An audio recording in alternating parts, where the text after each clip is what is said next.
All right, let's talk a little Ohio State basketball today, shall we? All right, Chris Holtmann, been fired at Ohio State. Really a disappointing year, and you can tell that that program's just not headed in the right direction. Uh, the way they ended last season, I kind of thought there was some room for hope. You know, they were young, kind of had a nice run in the Big Ten tournament, but it just hasn't worked out this year. Uh, Ohio State, think back to, like 2010-ish. They were a Big Ten championship contender every year. That's not the case right now, but this is a good basketball job. It's not the job that the football program is, but this is a good job here. Obviously, you get into the Big Ten. That's what everybody wants right now, Big Ten or SEC, mainly in football, but also in basketball. But you've actually got some pretty good candidates here. Let's go ahead and break them down. And at the end of the video, I'll give you who I think they will hire and who I think they should hire. All right, first up, Greg McDermott, Creighton. Really good coach. All right, he's won a lot of ball games at Creighton, pretty consistently, making a run in the tournament, at least a threat to make a run in the tournament. And I think he's done a really good job, would definitely be a good candidate in my opinion. Next up, Dusty May at FAU. All right, if you can capitalize on his run he made last year, taking FAU to the Final Four, we'll see if that happens again this year. I don't know. There are some rumors that he might be holding out for the Indiana job when Mike's fired. We'll see. But if not, if you can get him in Ohio State, this would definitely be a good hire. Next up, Sean Miller, Xavier. All right, we all know Sean Miller, really proven good head coach, has had some issues in the past, all right, Arizona, but he's a good head coach. That's no doubt, all right, and definitely would make Ohio State a contender. Next up, Nate Oats, Alabama. All right, I don't know if Nate Oats is leaving, but you see his name thrown around with all these jobs always. I don't know if it's just pushing for an increase in pay, a salary raise, or if he's actually trying to get out.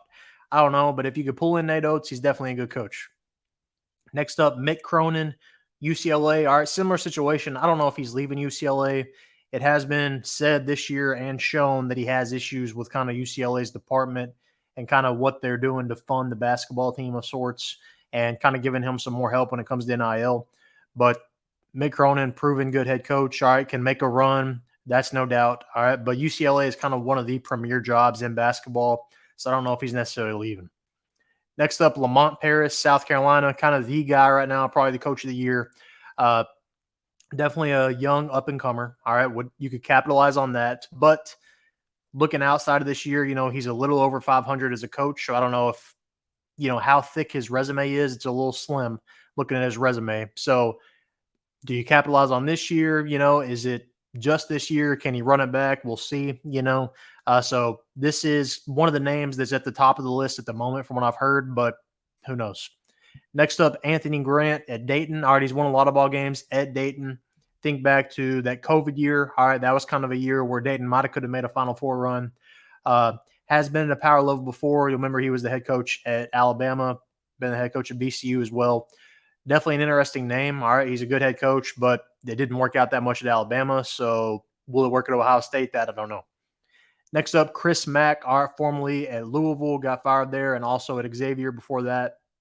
Was really successful at Xavier. Louisville, not so much, but that program's kind of in shambles now. But Chris Mack, proven head coach. All right, now, like I said, he got to Louisville and it didn't work as well, so I don't know about that one though. Next up, Pat Kelsey at Charleston. He's been really good, really consistently successful at Charleston. So is he ready to make the jump? Can Ohio State find a better coach that has already made the jump? We'll see. All right, next up, Wes Miller, Cincinnati. He was associated, with that North Carolina job a few years back when it came open after Roy Williams retired. Is one of the odds favorites at the moment. I don't know if I see the fit. I'm going to need to see a little more at Cincinnati, but definitely an interesting prospect. All right, so let's break down this list a little bit. All right, I'm going to go ahead and mark off Pat Kelsey. All right, at Charleston. Really good head coach in my opinion, but is this too big of a jump for him? I don't know. It would probably be successful, but do you want a guy that's kind of proven he can win at that level? I don't know. We'll see. Next name we're going to take off Chris Mack. All right, like I said, he's been there. Talking about being at Louisville, been at that level, and it didn't work. So I don't think you want to take that risk. Next thing we're going to take off, Nate Oats, Alabama. All right, I don't think Nate Oats is really leaving. I think that's just kind of him putting his name out there for feelers. Now, if he is interested in leaving, He's a good head coach. Going to have you in the top 25 every year probably, and it's going to be an exciting brand of basketball. Next name we're going to mark off Mick Cronin, UCLA. I don't know if he's leaving as well. You'd be making a lateral move now. UCLA is in the Big Ten, or it's going to be in the Big Ten next year. And I feel like UCLA is just too high on the pecking order. Next name we're going to cross out Anthony Grant at Dayton. Like I said, he went to Alabama, didn't have the level of success he's had at Dayton. So is he grown as a head coach now? I don't know. But we're going to take his name off the list here. So we got 5 names left here: Greg McDermott, Dusty May, Sean Miller, Lamont Paris, and Wes Miller. I'm going to take these other names off so it's a little easier to read. All right, so final 5 here. All right, Wes Miller surprisingly has been pretty high, like I said, on the odds boards, but I don't know if I like the fit as far as, like I said, he hasn't been successful enough at Cincinnati for what I'm hoping.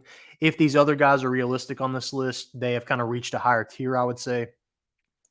All right, so if I'm making the hire, I'm probably going to still mark off Lamont Paris. I just need to see a little more from him before I make that jump. All right, so we got 3 left here: McDermott, Dusty May, Sean Miller. If I'm making the hire, it's probably between these 2 guys here, McDermott and Dusty May. I'm going to take Sean Miller off the list. So if I'm making the hire, I'm hiring McDermott or May. Depends on what route you want to go. If you want to go with the young up-and-comer, Dusty May, all right, he's on the rise. Like I said, made the Final Four last year.